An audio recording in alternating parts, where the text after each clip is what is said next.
The Mostro project for Puma was the second of a free race program for Puma to take part in the VOLVO OCEAN RACE.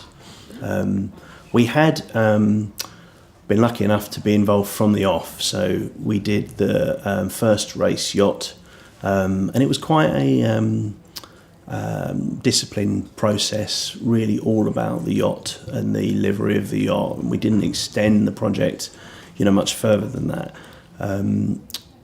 We named Puma's boats Mostro after their biggest selling shoe of that era. This is around 2011, perhaps. So the Mostro shoe, famous sort of strap closure over the instep, sort of zigzagging strap.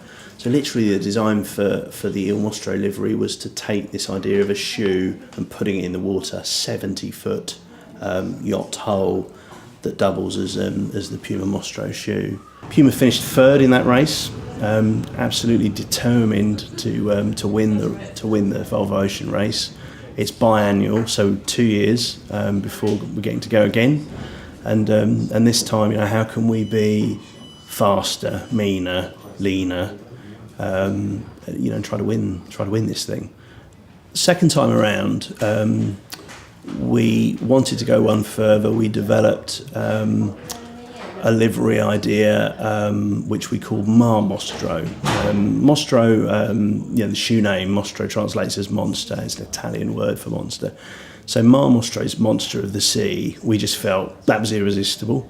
And this desire to go one step further, to be meaner, angrier and all of that, and to try to win that race led to a very menacing, aggressive livery idea. And, we developed the notion of a monster in battle with water, and this titanic struggle between the monster of the sea and the water it sailed upon, was the story basically. And we crafted the monster to look and feel like the Puma form stripe, famous from the instep of the shoes, and various aqua elements. The crest of the waves seemed to sort of rise up into the Puma cap. It's just a struggle between the boat and the elements basically.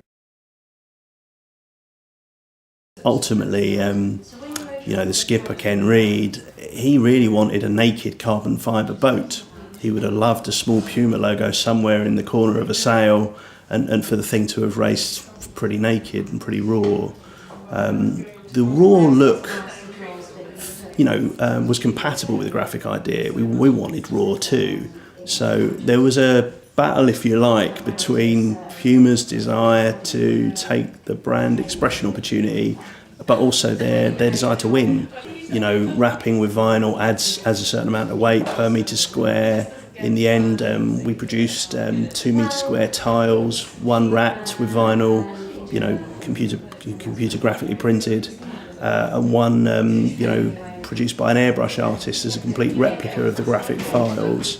And we found that the painted tile was about a third of the weight of the vinyl wrapped, so it was decided the whole livery would be hand painted.